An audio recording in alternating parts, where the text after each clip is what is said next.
하나님 말씀입니다. 신약성경 갈라디아서 5장 22절에서 23절.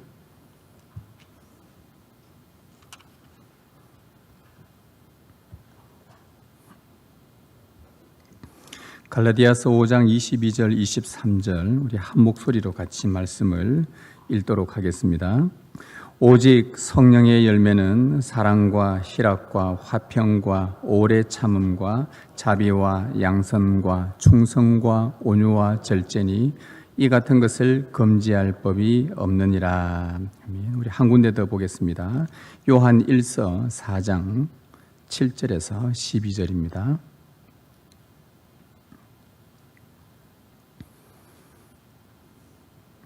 요한 1서 4장 7절에서 12절까지 우리 한 절씩 말씀을 교독하겠습니다. 사랑하는 자들아, 우리가 서로 사랑하자. 사랑은 하나님께 속한 것이니 사랑하는 자마다 하나님으로부터 나서 하나님을 알고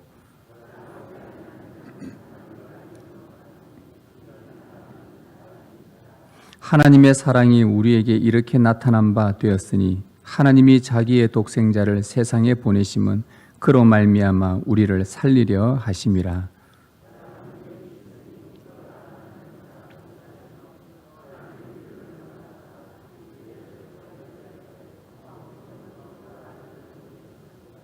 사랑하는 자들아, 하나님이 이같이 우리를 사랑하셨은즉 우리도 서로 사랑하는 것이 마땅하도다.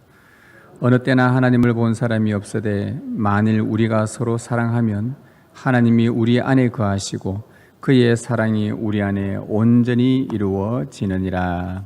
아멘. 요한 1서의 본문을 좀 표시를 해 놓으시고 말씀을 들으시면 좋겠습니다. 우리 기도하겠습니다. 성령 하나님, 이 시간 우리가 이제 주님의 말씀을 듣고자 합니다. 성령의 빛을 비추어 주셔서 우리를 조명하셔서 하나님의 말씀을 들을 수 있는 귀와 눈과 마음을 온전히 열어 주옵소서. 우리가 주님의 말씀을 듣겠습니다. 주님, 이 시간 우리에게 말씀하여 주옵소서. 우리 모두는 뒤로 감추시고 주님의 말씀만 들을 수 있는 오직 은혜의 시간 되게 하옵소서. 주 예수 그리스도의 이름으로 기도드리옵나이다. 아멘. 우리 주위에 보이는 자연은 창조 이래로 지금까지 살아있었다는 것을 우리는 보게 됩니다. 하늘과 천체는 여전히 움직이고 있고 바다와 땅은 생명체를 생성하고 있으며 또 계속 산물들은 멈춘 적이 없이 계속 만들어지고 있습니다. 이 만물의 생존은 하나님의 생명이 그들 안에 깃들여 있기 때문입니다. 그 생명이, 하나님의 생명이 만물을 붙들고 있기에 피조 세계는 살아있는 것입니다. 이러한 자연에서 우리가 배우게 되는 진리가 하나 있다면 그것은 하나님의 생명이 그들 안에 있는 한, 하나님의 생명이 그들 안에 있는 한 만물은 계속 살아있고 열매를 맺는다는 것입니다. 하나님의 생명이 살아있는 한, 하나님의 생명이 그들 안에 있는 한 살아있다는 이 창조의 원리를 예수님은 영적인 측면에서 우리에게 말씀을 하신 적이 있었습니다. 요한복음 15장에 나오는 포도나무와 가지와 열매에 관한 이야기입니다.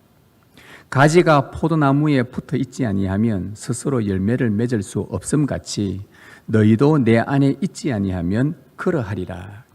가지가 나무에 붙어 있으면 열매를 맺고 떨어져 있으면 열매를 맺지 못한다는 누구나 알 수 있는 쉬운 비유로 예수님은 진리를 말씀해 주셨습니다. 예수님은 여기서 자신을 포도나무에 비유하셨습니다. 가지가 포도나무에 붙어 있지 아니하면 열매를 맺을 수 없듯이 사람이 생명이신 예수님 안에 붙어 있지 않으면 생명이 끊어지기에 열매를 기대할 수 없다는 말씀입니다. 여러분, 성경은 하나님과 그의 백성들의 관계를 종종 나무와 열매로 비유를 합니다. 하나님은 자기 백성을 참나무이신 하나님과 함께 있게 하셔서 아름다운 열매를 풍성하게 맺도록 하셨습니다. 그러나 그 백성들은 하나님 안에 거하는 것을 싫어했고 결국 생명의 주를 떠나고 말았습니다. 그 결과 생명이신 하나님과 다 끊어지자, 분리가 되자 비참한 생이 그들에게 다가왔던 것입니다. 바울은 갈라디아 성도들에게 생명의 주님을 떠나면 어떤 비참한 삶을 살게 되는지를 경고해 준 적이 있었습니다. 육체의 일은 분명하니 곧 음행과 더러운 것과 호색과 우상 숭배와 주술과 원수 맺는 것과 분쟁과 시기와 분냄과 당짓는 것과 분열함과 이단과 투기와 술취함과 방탕함과 또 그와 같은 것들이라. 이런 일을 하는 자들은 하나님의 나라를 유업으로 받지 못할 것이요. 여러분, 이 땅에 사는 동안 좀 전에 나열한 이런 일들을, 이 육체의 일들을 하는 것 자체가 비참한 인생입니다. 주님을 떠난 자들은 방금 이러한 육체의 일들을 하게 된다고 바울이 갈라디아 성도들에게 경고를 한 적이 있었습니다. 여러분, 이 육체의 일들은 우리 주위에서 흔히 볼 수 있는 이 세상 나라에 속한 것들입니다. 인간 사회와 인간 조직에 조금만 더 깊이 들어가 보면 이러한 육체의 일들이 곳곳에서 우리가 흔히 볼 수 있는 것들입니다. 이런 육체의 일들은 그리스도 안에 거하지 않는다는 증거요, 하나님 나라를 유업으로 받지 못합니다. 왜냐하면 생명이신 주님과 끊어져 있기 때문입니다. 반면에 그러면 예수 그리스도 안에 사는 자는 어떤 일이 벌어지는가? 바로 이어서 바울은 성령의 열매를 맺게 된다라고 말했습니다. 오직 성령의 열매는 사랑과 희락과 화평과 오래 참음과 자비와 양선과 충성과 온유와 절제니 이 같은 것을 금지할 법이 없느니라. 이 열매들은 예수 그리스도께 붙어 있는 자들에게 나타나는 열매들입니다. 세상에 속한 그 앞에서 말했던 육체의 일들은 예수 그리스도와 무관한 자들에게서 나타나게 되고, 이 성령의 열매는 그리스도께 붙어 있는 자들에게서 나타나는 열매들이라고 바울은 말해줍니다. 성령님은 자기 자녀들을 생명의 주님과 붙어 있도록 하시는 이 사역을 계속 하시는 분이십니다. 얼마나 우리 참 좋으신 성령님이신지 모릅니다. 우리를, 생명의 그리스도와 연합된 우리를, 믿음으로 연합된 우리를 계속 그리스도에게 붙어 있어서 이런 아름다운 열매를 계속 맺게 하시는 분이 바로 성령님이시라는 겁니다. 성령의 권능으로만 위에서 나열한 이 열매들을 맺을 수 있기에 이것을 성령의 열매라고 한 것입니다. 하나님은 당신의 자녀들을 생명의 그리스도께 끝까지 붙어 있도록 성령으로 역사하셔서 성령의 열매를 많이 맺게 하십니다. 여러분, 이 자리에 계신 우리 모두는 과거에 세상 나라에 속하여 육체의 일을 행하던 자였습니다. 본질상 진노의 자녀였고, 우리는 저주받은 자였고, 하나님의 나라와는 전혀 무관한 사람들이었습니다. 그러나 하나님의 긍휼을 입고 우리가 믿음을 얻게 되고 예수 그리스도와 연합된 후로는 그 육체의 일들, 아까 앞에서 나열했던 육체의 많은 그 일들은 이제는 입에 담기에도 역겨울 만큼 참 혐오하고 싫어하게 되었습니다. 그 단어들은 그냥 안 읽고 싶다, 내 입에서 담고 싶지 않을 만큼, 왜냐하면 우리 안에, 우리가 예수 그리스도 안에 거하고 있다는 증거입니다. 우리 안에 참 생명의 그리스도께서 성령으로 거하시기 때문입니다. 이제 우리는 이전에 행했던 그 육체의 일들을 중단하게 되고 그리스도를 따라서 성령의 열매를 맺게 되었습니다. 세상 나라에 발을 딛고 살고는 있지만 더 이상 이 나라에 속하여 육체의 일들을 하는 자들이 아님을 우리는 명심해야 합니다. 이처럼 하나님의 생명이 평범한 인간 안에 들어오면 그 생명이 역동하여 평범한 인간의 삶 속에 생명의 주님을 닮아가는 그런 모습이 만들어집니다. 이 하나님의 생명이 이래서 참 위대하고 놀랍고 탁월하다는 것입니다. 이 하나님의 생명이 뭐기에 육체였던, 죽었던, 진노였던, 저주받았던 육체 일들만 행하던 우리 안에 주의 생명이 들어오게 되면 어찌 완전 180도 바뀌어서 살아계신 예수 그리스도 그분을 닮아가는 그 인격의 변화로 바뀌어지는가? 이 하나님의 사랑이 참으로 놀라운 것입니다. 그 사랑이 참 평범한 보잘것없는 우리 안에 들어오면 그때부터 우리는 영광스러운 예수 그리스도를 닮아가는 인격체로 변화되어 간다는 것. 이 놀라운 일이 우리 안에서 벌어지는 것입니다. 성령님은 바로 생명의 그리스도와 연합된 우리를 그리스도를 닮은 자로 성령의 열매를 점점 맺어 가실 것입니다. 성령의 열매 중에서 바울이 제일 먼저 언급한 것은 바로 사랑의 열매입니다. 오직 성령의 열매는 바울이 그 편지를 쓸 때 오직 성령의 열매는 하고 잠시 눈을 감고 무슨 단어를 제일 먼저 쓰는가? 아가페, 사랑, 하나님의 사랑을 제일 먼저, 인간적 사랑 에로스나 이런 거 쓰지 않고 필레오 쓰지 않고 그냥 아가페, 하나님의 사랑을 제일 먼저 썼어요. 그는 왜 첫 번째 성령의 열매로 사랑을 꼽았을까?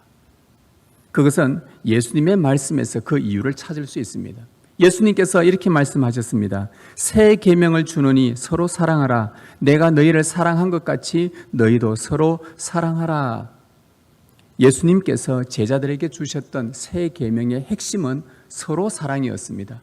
혼자 사랑도 아니고 내 사랑도 아니고 자기 사랑도 아니고 오늘 말씀에는 서로 사랑이 새 계명의 핵심이었습니다.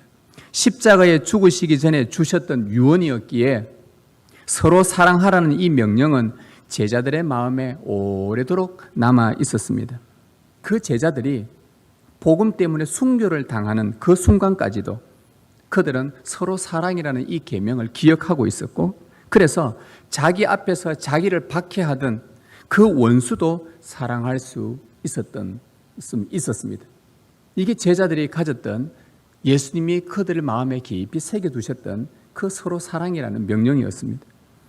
예수님을 주로 믿는 자들에게 나타나는 첫 번째 인격의 변화는 사랑입니다. 서로 사랑하도록 성령님께서 우리 안에서 계속해서 역사하십니다. 여러분, 바울은 이 사랑을 몸소 경험했던 사람입니다. 여러분, 우리가 바울을 잘 알지 않습니까? 그가 예수 그리스도와 연합된 후로는 연합되기 이전에 그가 그토록 박해했던, 그토록 사람들을 박해하고 핍박하고 죽이고 했던 그 교회를 이제는 자기 목숨을 바쳐서 사랑하는 자로 완전히 180도 바뀌어버렸습니다. 어떻게 이런 일이 자기에게 일어났는지, 자기 속에 저항할 수 없는 그 하나님의 은혜로 경험했던 놀라운 변화가 바로 원수였던 교회를 사랑하게 되었다는 것입니다. 원수였던 예수가, 원수였던 교회가 가장 사랑하는 대상으로 바뀐 것은 바로 성령께서 그의 마음을 사랑으로 온전히 주장하셨기 때문입니다. 하나님께서 시내산에서 그 돌판에 십계명을 하나 새겨주신 것처럼, 지워지지 않도록 새겨주신 것처럼 성령님은 바울의 마음판에 예수님의 새 계명인 서로 사랑을 깊이 새겨주셨습니다. 이것이 생명의 그리스도와 연합된 자에게서 나타나는 첫 번째 성령의 열매입니다. 바울은 갈라디아 지역 사람들에게 사랑으로 복음을 전했습니다. 그가 갈라디아 지역을 다니면서 많은 질병도 얻었고 많은 힘든 시련도 있었고 산을 넘고 계곡을 건널다 맹수도 만나고 칼의 위험도 만나고 강도의 위험도 만나고, 그럼에도 불구하고 그가 계속해서 그 지역을 다니면서 한 사람 보이고 두 사람 보이고 세 사람 보이면, 그 공동체가 보이면 거기에서 복음을 전했던 이유는 그의 마음속에 그 지역을 향한 하나님의 사랑으로 가득 찼기 때문이었습니다. 그래서 교회가 세워졌습니다. 그런데 바울이 그렇게 갈라디아 지역에 교회를 세우고 복음 전한 후에 그가 그곳을 떠난 후에는 이 갈라디아 성도들이 선동자들의 미혹을 받아서 바울의 설교와 가르침을 버리게 됩니다. 다 버려버렸습니다. 이 소식을 들었던 바울은 큰 상처를 받게 됩니다. 말씀 사역자들이 받는 가장 큰 상처가 하나 있다면 그것은 그가 전하는 말씀을 듣지 않는 것입니다. 하나님의 말씀을 듣는데 귀를 닫고 듣지 않는 것만큼 이 말씀 사역자들의 가장 큰 고통이 없습니다. 여러분 그럴 일은 없겠지만 말씀 사역자들을 고통스럽게 하고 싶은 마음이 혹 든다면 말씀을 안 듣고 귀담아 버리면 됩니다. 그런 일은 없을 것입니다. 구약의 선지자들이 가장 고통스러웠던 것은 백성들이 하나님의 말씀을 전하는 선지자의 말을 듣지 않은 것 때문이었습니다. 예레미야가 이것 때문에 울었고요. 이사야가 이것 때문에 통곡했고요. 호세아부터 말라기의 많은 선지자들이 이 일 때문에 듣지 않는 것 때문에 하나님의 말씀을 듣지 않는 선지자의 말을 듣지 않는 것 때문에 많은 고통 중에 있었습니다. 갈라디아 교회의 선동자들이 그 성도들에게 바울의 말씀과 바울의 설교와 가르침을 더 이상 듣지 못하게 했고 결국 이간질하여 바울과 그 갈라디아 성도들을 서로 떼어놓는 원수로 만들어 버렸습니다. 졸지에 바울과 갈라디아 성도가 원수가 되어버렸습니다. 그렇게 사랑해서 세웠던 교회의 성도들과 원수가 되어버린 상황입니다. 바울은 너무 속이 상했습니다. 그럼에도 그는 갈라디아 성도를 사랑했습니다. 교회를 향한 사랑을 멈추지 않도록 성령께서 그 바울의 마음을 강하게 주장하셨기 때문입니다. 성령님은 원수의 자리에 있는 자들을 향해서도 예수 그리스도를 닮은 사랑의 열매를 계속 맺도록 바울의 마음을 끊임없이 움직이셨던 것입니다. 오늘 우리가 믿음으로 생명의 그리스도와 연합되었다면, 우리가 믿어서 그리스도와 하나 되어 있다면, 그리스도가 내 안에 있고 내가 그리스도 안에 있다고 한다면 반드시 여러분은 사랑의 열매를 맺게 될 것입니다. 그리스도를 닮은 사랑에 이르기까지 원수의 자리에 있는 그자라 하더라도 예수 그리스도를 닮은 사랑에 이르기까지 성령님은 우리 안에서 쉼없이 역사하여 그들을 사랑할 수 있도록 만들어 가신다는 것이 바로 예수 그리스도와 연합된 자들에게 주시는 성령의 강력한 역사입니다. 사람들로부터 사랑의 사도라고 불렸던 요한이라는 사람이 있었습니다. 그는 예수님의 제자였고 갈릴리 호수에서 고기 잡던 어부였습니다. 그런데 그의 본래의 별명은 우레의 아들이라고 성경은 기록해 놓습니다. 그는 우레의 아들이었습니다. 다시 말하면 그 별명대로 아주 불같고 사나운 성격의 소유자였다는 뜻입니다. 우레의 아들, 천둥번개처럼 뭐만 조금만 자기 것을 려도 막 천둥번개처럼 소리 지르고 막 달려들고 사납게 사나웠던 그 요한이었다고 성경은 우레의 아들이라고 소개합니다. 그랬던 그가 예수 그리스도를 만납니다.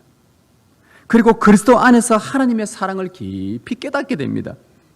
그리고는 그가 섬겼던 그 신앙 공동체, 오늘 우리로 말하면 이 교회에 하나님의 사랑이 얼마나 깊고 넓고 심오하고 큰지 그 사랑을 증거하기 시작했습니다. 그는 참 사랑이 무엇인지, 그리고 그 사랑을 받은 자는 어떻게 살아야 하는지를 증거했던 사랑의 증인이었습니다. 오늘 우리가 두 번째 읽은 이 본문은 바로 그 요한이 하나님의 사랑을 증거했던 요한 1서라는 이 말씀 중에서 특히 하나님의 사랑을 잘 보여준 그런 부분입니다. 그 요한 1서는 사랑장이라 해도 과언이 아닙니다. 우리가 사랑장 하면 고린도전서 13장 사랑은 언제나 오래 참고 온유하며 사랑 노래를 많이 부르지 않습니까? 그런데 실제적으로 하나님의 사랑을 깊이 있게 그 본질적인 부분에 있어서 여러분들이 알고 싶다면 요한 1서를 꼭 읽어보십시오. 5장밖에 안 되는데 이거 다 읽어도요 시간 얼마 걸리지 않습니다. 30분 채 안 걸립니다. 요한 1서가 하나님의 사랑의 본질에 대해서 깊이 알 수 있는 말씀들입니다. 특히 그 중에서도 오늘 본문은 하나님의 사랑을 특별히 잘 보여주는 부분입니다. 여러분이 사랑의 열매를 맺기를 원한다면 오늘 이 본문을 꼭 기억하시고 여러 번 읽고 반복해서 묵상해 보시길 바랍니다. 여러분이 사랑의 열매를 맺는데 이 중요한 원리를 깨우칠 필요가 있을 때마다 성령님은 여러분을 이 본문으로 인도해 주실 것입니다. 7절 8절 한번 보겠습니다. 사랑하는 자들아 우리가 서로 사랑하자. 사랑은 하나님께 속한 것이니 사랑하는 자마다 하나님으로부터 나서 하나님을 알고 사랑하지 아니하는 자는 하나님을 알지 못하나니 이는 하나님은 사랑이심이라. 이 구절의 핵심은 하나님은 사랑이라는 것입니다. 꼭 이거 표시해 놓으십시오. 하나님은 사랑이십니다. 하나님은 사랑으로 충만하신 그 충만을 넘어서서 그냥 그분 자체가 사랑이십니다. 하나님이 사랑이시다 보니까 그분이 작정하신 것, 계획하신 것, 성취하신 모든 사역은 사랑으로 다 이루어진 것입니다. 그분이 하는 모든 일들은 다 사랑에서부터 출발한 것입니다. 천지를 창조하신 것도 그분의 사랑에서 비롯된 것입니다. 여러분, 하나님께 가장 중요한 사역이 있다면 무엇이겠습니까? 하나님께 가장 중요한 사역, 다 중요하지만 특별히 우리가 이 말씀 구속사의 관점에서 볼 때에 하나님께 특별히 가장 중요했던 사역이 하나 있다고 한다면 그것은 저와 여러분을 하나님의 자녀로 선택하신 것입니다. 그런데 이 선택도 사랑으로 하신 것입니다. 에베소서 1장에 보면 창세전에 그리스도 안에서 우리를 택하사 우리로 사랑 안에서 자기의 아들들이 되게 하셨으니, 사랑 안에서 자기의 아들들이 되게 하셨다. 당신의 자녀로 택하신 하나님의 선택은 사랑으로 하신 것입니다. 따라서 하나님의 모든 사역은 사랑에서 출발합니다. 그분은 사랑이시기 때문입니다. 참 사랑이 무엇인지를 우리에게 알려줍니다. 참 사랑의 시작점이 어디서부터 된다는지 요한은 먼저 7절 8절을 통해 참 사랑의 근원이 무엇인지를 우리에게 알려줍니다. 바로 참 사랑의 근원은 하나님으로부터 나오는 것입니다. 그러면서 7절 중반에 보면 이렇게 말합니다. 사랑은 하나님께 속한 것이니 사랑하는 자마다 하나님으로부터 나서 하나님을 알고, 8절에 사랑하지 아니하는 자는 하나님을 알지 못하나니, 사랑하는 자와 사랑하지 않는 자를 서로 비교하는데 이거는 사실 같은 말인데 강조를 위해서 다르게 표현한 것뿐입니다. 자, 누군가를 사랑하는 자는, 이 말씀에 의하면 누군가를 사랑하는 자는 하나님으로부터 난 자라고 말합니다. 하나님을 또한 아는 자라고 말합니다. 반대로 사랑하지 않는 자는 하나님을 모르는 자라고 했습니다. 여러분이 이 신앙 공동체의 형제 자매들을 사랑한다면 여러분은 하나님으로부터 난 자들이요, 이것을 다시 말하면 성령으로 거듭난 자요 하나님을 아는 자라고 오늘 요한은 우리에게 말해주는 것입니다. 여러분, 요한복음에 여러분 잘 아는 말씀, 하나님을 아는 것이 곧 영생이라. 하나님을 아는 것이 영생이라. 조금 전에 말했던 하나님을 아는 것은 사랑할 때에 하나님을 알 수 있다고 했단 말입니다. 그러면 누군가를 사랑하는 자는 하나님을 진실로 아는 자이기 때문에 그에게는 영생이 주어진다, 이 말입니다. 그래서 요한은 우리에게 이렇게 권면합니다. 너희가 하나님께로 나서 하나님을 아는 자가 되었다고 한다면 그것은 사랑이신 하나님께 속한 자들이니 당연히 너희는 서로 사랑하게 되어 있다. 이게 자연스러운 것이다. 너희가 하나님을 알고 너희가 하나님을 진실로 아는 자라고 한다면 너희가 누군가를 사랑하고 있다는 말이고, 사랑하고 있다는 말은 하나님께 속해 있는 것이기 때문에 너희는 사랑은 자연스러운 것이다. 그러니 우리가 서로 사랑하자 하면서 요한이 우리에게 이렇게 권면을 해준 것입니다. 그런데 문제는 우리가 지금 하고 있는 이 사랑이 하나님의 사랑인지 내 유익을 위한 내 개인적인 사랑인지 이걸 구분할 필요가 있습니다. 많은 사람들 사이에서 어떤 그 상담을 한번 해보면 어떤 사람이 누군가를 사랑한대요. A라는 사람이 B를 사랑을 하는데 B가 자꾸 싫어한대요. 내가 사랑하는데 자꾸 싫어한대요. 원인을 가만히 보니까 자기식으로 사랑을 하고 있는 거예요. 그 사람은 사랑받지 않다고 느끼는데 자꾸 자기 사랑으로, 자기 이익으로, 자기 생각으로 사랑을 하니까 이 관계가 깨어지고 문제가 생기더라는 것입니다. 문제가 바로 이겁니다. 우리가 이 신앙 공동체 안에서 사랑을 하는데 하나님의 사랑으로 사랑하느냐 아니면 내가 사랑하느냐, 여기에 이 문제가 발생하는 것입니다. 요한은 우리가 하나님의 사랑으로 사랑해야 된다고 말하면서 하나님의 사랑이 어떤 것인지 우리에게 분명하게 명확하게 밝혀줍니다. 그것이 9절에서 11절 말씀입니다. 하나님의 사랑이 우리에게 이렇게 나타난 바 되었으니, 자, 하나님의 사랑을 보여줍니다. 하나님이 자기 독생자를 세상에 보내심은 그로 말미암아 우리를 살리려 하심이라. 사랑은 여기 있으니 우리가 하나님을 사랑한 것이 아니요 하나님이 우리를 사랑하사 우리 죄를 속하기 위하여 화목제물로 그 아들을 보내셨음이라. 사랑하는 자들아, 하나님이 이같이 우리를 사랑하셨은즉 우리도 서로 사랑하는 것이 마땅하도다. 이 구절에서 보여주는 하나님의 사랑이 바로 이겁니다. 구절 끝에 보면 우리를 살리기 위해, 여러분 이거 밑줄 그어 놓으십시오. 아주 중요한 구절입니다. 우리를 살리기 위해, 그리고 10절 뒤에 우리 죄를 속하기 위해, 이 두 개는 사실 같은 말인데요, 좀 다르게 표현한 것입니다. 우리를 살리기 위해, 그리고 우리 죄를 속하기 위해 독생자를 화목제물로 보내셨다는 것, 이것이 하나님의 사랑입니다. 우리가 이 사랑으로 서로 사랑해야 하나님의 사랑으로 사랑을 한 것이라고 말하고 있습니다. 자, 여기에서 아까 좀 전에 말했던 우리를 살리기 위해, 우리 죄를 속하기 위해 독생자를 화목제물로 보냈다고 했습니다.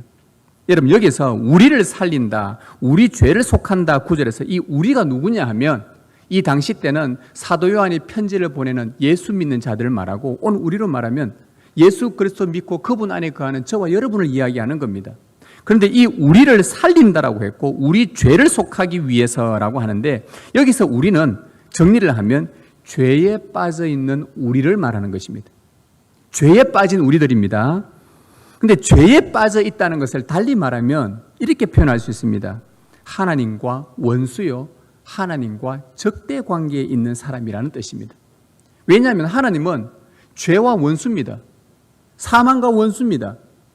하나님은 살아계신 분이시고 거룩한 분이기 때문에 죄와는 원수입니다. 그런데 여기에 우리 죄를 속하기 위해, 우리를 살리기 위해, 다시 말하면 우리를 살리기 위해라는 말을 다른 말로 바꾸면 원수를 살리기 위해라고 해도 무방합니다. 그렇죠? 우리는 죄인이었고 우리 죄를 속하기 위해서라고 했기 때문에 우리는 하나님의 원수입니다. 죄를 가지고 있었던 하나님의 원수였습니다.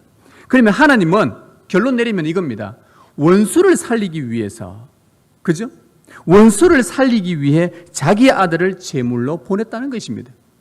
제물인 죽여서 신에게 바치는 제물로 드린다는 겁니다.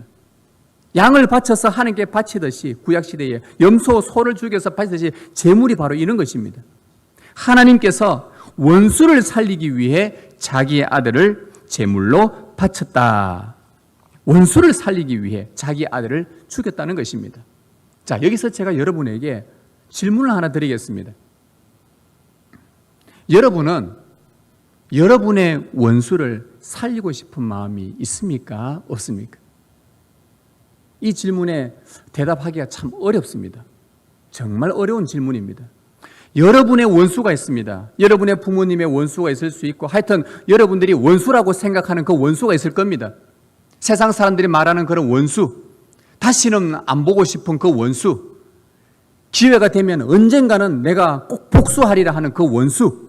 그런데 여러분은 그 여러분의 원수를 살리고 싶은 마음이 있습니까? 그리고 그 원수를 살리기 위해 자기 자녀까지 희생시킬 분이 혹 있으십니까? 아무도 없습니다. 원수를 살려주고 싶은 마음도 없을 뿐더러 혹 살린다 하더라도 내 아들을 희생시키면서까지, 죽이면서까지 살리는 일은 이 세상에 있을 수 없는 일입니다. 그러나 하나님만 유일하게 이 일을 행하셨습니다.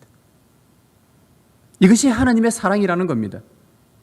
화목제물, 원수였던 우리를 하나님과 화목시키기 위해서, 원수였던 우리를 하나님과 연합시켜 하나님과 화평하도록 하기 위해서, 원수였던 우리에게 영생을 주셔서 하나님과 영원한 평화를 이루도록 하시기 위해 자기 아들을 제물로 내어주신 분이 바로 하나님이십니다. 원수였던 저와 여러분을 살리기 위해서 말입니다.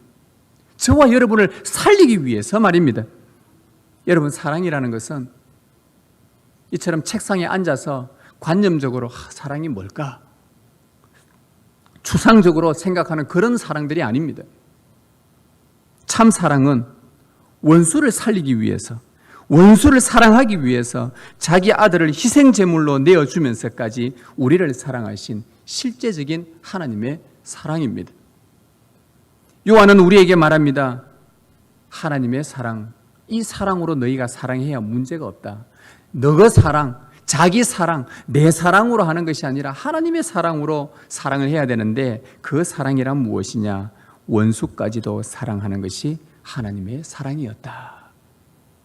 예수님은 자기를 십자가에 못 박은 원수를 살리기 위해서 사랑으로 희생하셨습니다. 예수님의 제자들도 자기 눈앞에서 자기에게 칼을 찌르고 창을 찌르고 자기들을 불태우고 화형시키는 그 박해하던 원수들을 죽는 순간까지도 그들을 사랑했었다고 합니다. 여러분, 이런 사랑은 누구에게 가능하겠습니까? 이런 하나님의 사랑은 누구에게 가능하겠습니까? 이것은 하나님의 사랑을 알고 하나님을 경험한 그리스도인들에게만 가능한 것입니다. 세상은 이 하나님의 사랑을 들어본 적도 없고 모르기 때문에 이런 사랑을 할 수가 없습니다. 우리는 들었고 보았고 하나님으로부터 이 사랑을 받아봤기 때문에 이 사랑을 할 수 있는 이 세상의 유일한 사람들은 바로 그리스도인들에게만 가능하다는 것입니다. 그래서 12절 말씀에 요한이 이렇게 말합니다. 어느 때나 하나님을 본 사람이 없으되 만일 우리가 서로 사랑하면 하나님이 우리 안에 거하시고 그의 사랑이 우리 안에 온전히 이루어지느니라. 하나님을 본 사람이 없다. 하나님을 보지 못한 이 세상에 하나님을 보여주는 방법이 하나 있는데, 그것은 하나님의 사랑으로 교회가 서로 사랑하는 것뿐입니다. 예수님도 말씀하셨습니다. 너희가 서로 사랑하면 이로써 모든 사람이 너희가 내 제자인 줄 알리라.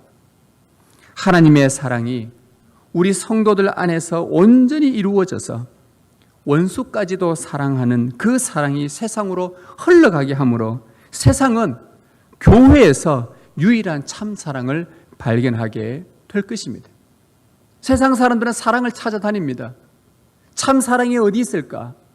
이것이 사랑일까? 저것이 사랑일까? 그런데 그들이 진짜 사랑을 어디서 발견하냐? 교회 안에 들어와 보니 이것이 진짜 사랑이 있구나. 이게 하나님의 사랑이구나. 하나님과 접붙임 받았고 예수 그리스도의 생명 안에 있는 사람들은 이런 사랑을 하고 있구나. 완전하지는 않지만 그래도 이런 사랑을 하려고 참 성령의 은혜를 구하며 살아가고 있구나. 교회 안에서 세상 사람들은 참 사랑을 발견하게 되는 것입니다. 어떤 사람이 신이 없다고 말했습니다. 제가 들은 이야기인데, 어떤 사람이 신이 없다고 말하자 그 옆에 있던 불신자가 이런 말을 하더랍니다. 불신자가 하는 말입니다. 어떤 사람이 세상에 신은 없어, 신이 있으면 이 세상이 이러지 않아 하면서 신을 막 부정하고 부인하고 있을 때 옆에 있던 불신자입니다. 불신자가 하는 말이 이 말입니다. 우리 옆집에 사는 교회 다니는 저 부부를 보면 신은 살아있어. 이 말을 했답니다. 세상에서는 보기 불가능한 이런 사랑은 하나님의 사랑을 받은 우리들만 할 수 있는 사랑입니다. 요한은 그래서 11절 말씀으로 우리에게 이렇게 권면해 줍니다. 사랑하는 자들아, 하나님이 이같이 우리를 사랑하셨은즉, 이같이 원수까지도 사랑하는 이 사랑으로 자기 아들을 내어준 이렇같이 우리를 사랑하셨은즉 우리도 서로 사랑하는 것이 마땅하도다. 성도 여러분, 세상은 원수를 살리기 위해 독생자를 화목제물로 보내신 하나님의 사랑을 모릅니다. 세상은 그리스도인의 사랑을 통해서만 하나님의 사랑의 복음을 들을 수 있습니다. 만일 그리스도인인 우리가 서로 사랑하지 않는다면 그것 자체가 세상에는 비극입니다. 왜냐하면 세상은 사랑을 찾을 수가 없기 때문이죠. 성도가 서로 사랑하지 않으면 세상에 이보다 더 심각한 독소는 없을 것입니다. 세상에 가장 심각한 독소가 있다면 그것은 그리스도인들이 서로 사랑하지 않는 그 세상을 말하는 것입니다. 여러분, 사도 요한이 우리에게 서로 사랑하라는 이 말씀을 근거로 해서 몇 가지 말씀으로 우리에게 권면을 해주는데, 우리가 이 권면을 오늘 이 시간 좀 받았으면 좋겠습니다. 우리 바로 앞에 요한 1서 3장을 잠시 한번 가보시면 몇 가지 권면을 우리에게 해줍니다. 3장 12절입니다. 요한 1서 3장 12절 같이 읽겠습니다. 시작. 가인같이 하지 말라. 그는 악한 자에게 속하여 그 아우를 죽였으니. 네, 여기까지입니다. 가인처럼 악한 마음으로 형제를 미워하거나 정오하지 마십시다. 요한은 우리에게 이 권면을 해주고 있습니다. 그 다음 3장 14절 15절입니다. 시작. 우리는 형제를 사랑함으로 사망에서 옮겨 생명으로 들어간 줄을 알거니와 사랑하지 아니하는 자는 사망에 머물러 있느니라. 형제를 미워하는 자마다 살인하는 자니 살인하는 자마다 영생이 그 속에 거하지 아니하는 것을 너희가 아는 바라. 즉 서로 사랑하여서, 사랑하지 않으면, 미워하면 너희가 사망에 거한다. 구원받지 못했다는 말이고요. 서로 사랑하여서 우리가 생명을 얻어 영생에 들어간 것임을 너희가 증명해라. 그것이 너희가 살아가는 삶이다 라고 말해줍니다. 16절입니다. 시작. 그가 우리를 위하여 목숨을 버리셨으니 우리가 이로써 사랑을 알고 우리도 형제들을 위하여 목숨을 버리는 것이 마땅하니라. 여기서 그는 예수님을 이야기합니다. 즉 가인처럼 말고 예수님처럼 원수를 위해 목숨을 버리신 그 사랑으로 우리에게 사랑하라고 권면하고 있습니다. 여러분, 사도 요한이 우리에게 이런 권면들을 해주고 있습니다. 사도 요한 말고도 히브리서에 가보면 환난과 믿음 때문에 시련 중에서 교회를 떠나는 많은 사람들에게 히브리서 기자가 이런 말을 해줍니다. 형제 사랑하기를 계속해라. 형제 사랑하기를 계속해라. 형제 자매를 사랑하는 것이 성도인 우리의 평생 의무. 왜? 계속 사랑하라 했으니까 평생 의무요 일상의 삶이니 여러분 계속 사랑하며 사십시다. 이것이 요한과 히브리서 저자가 우리에게 알려주는 이 마지막 때에 사랑하라는 주의 권면입니다. 이 하나님의 사랑으로 우리도 사랑할 수 있으면 참 좋겠습니다. 이 사랑이 우리 안에서 참 가득했으면 좋겠습니다. 그러나 이 권면적 명령은 너무나 어렵습니다. 우리가 너무 지키기가 너무 어렵습니다. 정말 어렵습니다. 어렵지 않은 사람 아무도 없을 것입니다. 하나님의 사랑은 자기 중심이요 이기적인 우리 안에서 나올 수 없는 사랑입니다. 우리 안에서 스스로 만들어낼 수 없는 사랑입니다. 여러분, 예수님의 제자들이라고 해서 이 사랑이 쉬웠겠습니까? 예수님을 3년 동안 내내 보고 살았던 그 제자들에게 이 사랑이 쉬웠겠습니까? 자기 앞에서 자기에게 창을 찌르고 화형을 시키고 불을 지르고 그 화형 해놓고는 벽에다 걸어놓고 가로등으로 쓴다고 하고 그 자기를 찌르고 끓는 가마에 집어넣고 하는 그 원수를 바로 앞에서 눈으로 보면서도 그들을 사랑한다는 것이 여러분 쉬웠겠습니까? 그들도 하나님의 사랑으로 저 형제를 사랑하기 위해서 부지런히 성령을 구했던 것입니다. 그들도 성령을 부지런히 구했던 거예요. 한 번 기도했겠습니까? 두 번 기도했겠습니까? 사랑하자. 그래, 이 말씀을 들었으니 사랑하자 했다가 또 돌아서면 또 미움이 생기고 또 무슨 일이 생기면 또 미워지고 또 돌아서면 하나님 앞에 주님, 제가 죄인입니다. 제 안에 사랑이 없습니다. 또 통곡하고 또 아파하고 또 사랑 없는 것 때문에 내가 고통하고 제자들이 이것을 한두 번 반복했겠습니까? 수없이 수백 번, 수천 번 반복하며 성령의 은혜를 구하지 않았겠습니까? 사랑을 달라고. 주님의 사랑을 닮아갈 수 있는 그 사랑을 달라고 이 제자들, 그들이라고 해서 쉬웠던 것이 아닙니다. 부지런히 성령을 구했던 것입니다. 우리도 다를 바 없습니다. 매일 하나님 앞에 엎드려 우리의 사랑 없음을 구하십시다. 그리고 가인같이 미워하는 마음이 사라지도록 성령의 은혜를 구하십시다. 원수까지 사랑하는 영적 성숙에 이를 수 있도록 이 땅에 있는 동안 이것이 다 이루어질 수 있을지는 모르겠지만 날마다 이 영적 성숙에 이를 수 있도록 성령의 은혜를 구하며 살아가십시다. 형제 사랑하기를 계속 할 수 있는 그 능력을 주시도록 하나님 앞에 성령을 구하십시다. 그럴 때에 자기를 십자가에 못 박은 원수들을 사랑했던 예수님처럼 자기들을 박해했던 자들을 사랑했던 제자들처럼 자기를 반대하던 갈라디아 성도들을 끝까지 사랑했던 바울처럼 우리 안에도 예수 그리스도를 닮은 그 그 사랑의 열매를 성령께서 자라가게 하실 것입니다. 이 은혜가 여러분과 함께하기를 주님의 이름으로 소망합니다.